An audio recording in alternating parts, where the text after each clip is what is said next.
जय हिंद दोस्तों, मैं एक ही सर आपका हार्दिक स्वागत और अभिनंदन करता हूँ। जैसा कि आप लोगों को पता है यूपीएससी की जो 2025 की न्यू वैकेंसी आई है उसका प्रैक्टिस आज से चालू है। तो आप आते हैं टाइम ना गवाते हुए जल्द से अपने सवाल पे आते हैं। आप लोग वीडियो को लाइक जरूर कर दें। तो पहला सवाल मेरा है, यदि पुस्तक का अंकित मूल्य 5,000 रुपये है, क्या यदि पुस्तक का अंकित मूल्य 5,000 रुपये है और इसे 4,000 रुपये में बेचा जाता है, मतलब कि यदि किसी पुस्तक का मूल्य 5,000 रुपये है और इसे 4,000 रुपये में बेचा जाता है तो छूट गया करें तो 5,000 रुपये था, उसको 4,000 में बेचा गया तो कितने का छूट दिया, मिला 1,000 का। ठीक है, एकदम सिंपल सवाल है। दूसरा ही सवाल है, 2300 के अंकित मूल्य वाले एक मिक्सर को 2300 के अंकित मूल्य वाले एक मिक्सर को रुपये 2024 में बेचा जाता है तो छूट के प्रतिशत की गणना की। 2300 के अंकित मूल्य वाले एक मिक्सर को रुपये 2024 में बेचा जाता है, छूट की प्रतिशत की गणना कीजिए। मतलब कि 2300 का सामान था, उसे कितने 2400 में बेचा जाता है तो छूट की 2300 में बेचा कितना, तो 76 का लाभ 2300 किस पे होगा, MRP 2300, 0 कट गया, 23 से भाग देंगे तो 12% छूट आता है। उस उपहार पर छूट की गणना, साल दिखाई दे रहा है, उस उपहार पर छूट की दर प्रतिशत क्या है, जिसके मूल्य ₹60 की कमी के बाद उसका बिक्री मूल्य 420 है। रुपये कितना है, 420। तो इसका स्क्रीनशॉट मान लीजिए, आप लोग स्क्रीनशॉट मान लीजिए। आगे बढ़ते हैं। तो क्या बोला, देखिए यहाँ बोला उस उपहार की दर प्रतिशत क्या है। हाँ, मतलब कि 60% की कमी, कितने परसेंट की हो रही है, 60% की कमी बाद में 420, मतलब कि अगर 420 बिक्री मूल्य है तो पहले क्या होगा, MRP 480 होगा, काट उठ के आ गया 12.5। तीसरी 5वीं सवाल है, किसी वस्तु के अंकित मूल्य तथा विक्रय मूल्य का अनुपात 12:7 है तो छूट प्रतिशत, 12:7 है तो छूट %। MRP कितना, विक्रय मूल्य को MRP बोलते हैं। MRP 12 है, अंकित मूल्य 12 है, यह विक्रय मूल्य SP मतलब कि 7 है, इसका अनुपात हो जाए 12 में कितने, MRP 12, छूट कितने 7 में, मतलब कि 5% 12 पे गुणते 100, परसेंटेज के लिए 100 लगाते हैं, 12 से समझ गया 25 इतना कट जाएगा, 43.67 आएगा। ये इसी प्रकार ये सवाल है, आप लोग लगा लीजिए भाई, इसी प्रकार सेम यही सवाल है, आप लोग इसको लगा लीजिए। चलते हैं अपने 7वें नंबर क्वेश्चन पे। एक वस्तु की कीमत में 10% की छूट दी जाती है तो पुराना मूल्य वापस लाने के लिए कितने % वृद्धि करनी चाहिए। मतलब कि एक वस्तु की कीमत में 10% छूट है, उस वस्तु का हमें मूल्य मालूम नहीं है, जैसे ये पेन है, इसका मूल्य हमें मालूम नहीं है, उस पर क्या बोल रहा है, 10% की छूट दी जाती है। अब इस पर जब मूल्य मालूम है तो 10% छूट तो इसे माना जाएगा, तो हम क्या माने, माना 100। अभी यक्स मान लेते भाई, बहुत बड़े, तो इसलिए हम क्या माने, 100 माने, माना 100। तो कितने % की छूट दी जा रही है, 10%, तो मतलब कि 90, 100 की तो 10% तो 90 में दिया जाता है।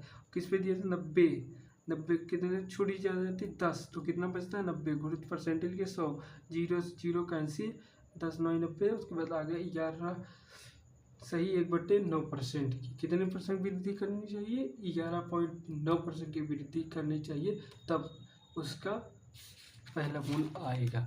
तो आते हैं 8वें नंबर सवाल की। एक वस्तु की कीमत में 20% की छूट दी जाती है, क्या एक वस्तु की कीमत में 20% की छूट दी जाती है, पुराना मूल्य वापस लाने के लिए कितने % की वृद्धि करनी चाहिए। एक वस्तु है, उसकी कीमत में 20% की छूट दी जाती है, पुराना मूल्य वापस लाने के लिए कितने % से वृद्धि करनी चाहिए। माना वही सेम सवाल थी, माना 100 रुपये में, वही सेम जो पिछली 100 लगाए थे वही सेम 100, उसका 20% छुट्टी मतलब कि 80, 20 ऊपर हो जाएगा क्योंकि 20% छोड़ दे रहा था, 20 किस पे दे रहा, 80 घुरते 20 को 80, 4 से 25 को 100, यही है वृद्धि, कितने % की वृद्धि होगी, वापस लाने पहला मूल्य मैंने पुराना मूल्य, ये मूल्य से तो हम माने तो 25% जब इसमें हम वृद्धि करेंगे तो हमारा क्या आएगा, पहला मूल्य होगा, मतलब कि पुराना मूल्य।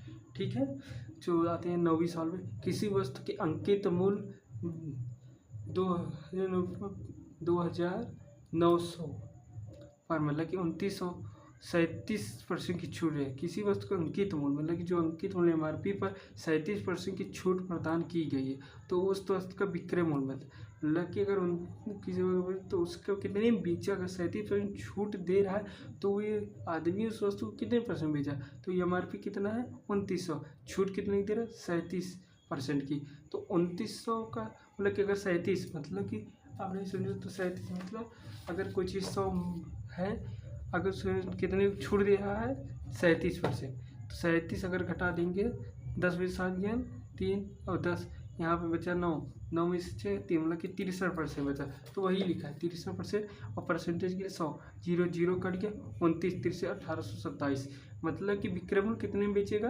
1827। अगर 2900 MRP 37% की छूट दी तो कितने में बेचेगा 1827।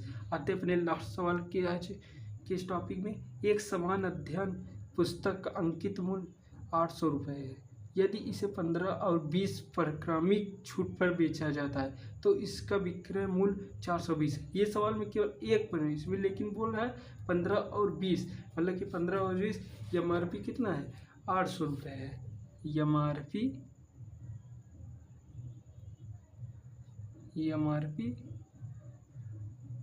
800 रुपये है, और छूट कितने की दे रहा है 15 और 20, मतलब कि अगर कोई चीज़ 100 में है उसे 15% छूट दे रहा है तो कितने की हो जाएगी, 15% जो छूट देगा तो 85 की हो जाएगी, 100 होगा, उसके बाद कोई तो 100 में तो 20% की छूट देगा तो 80 हो जाएगी, ठीक है 100 8 800, उसके बाद 8 पर कट गया, मतलब कि यहाँ पे 8 हो गया, उसके बाद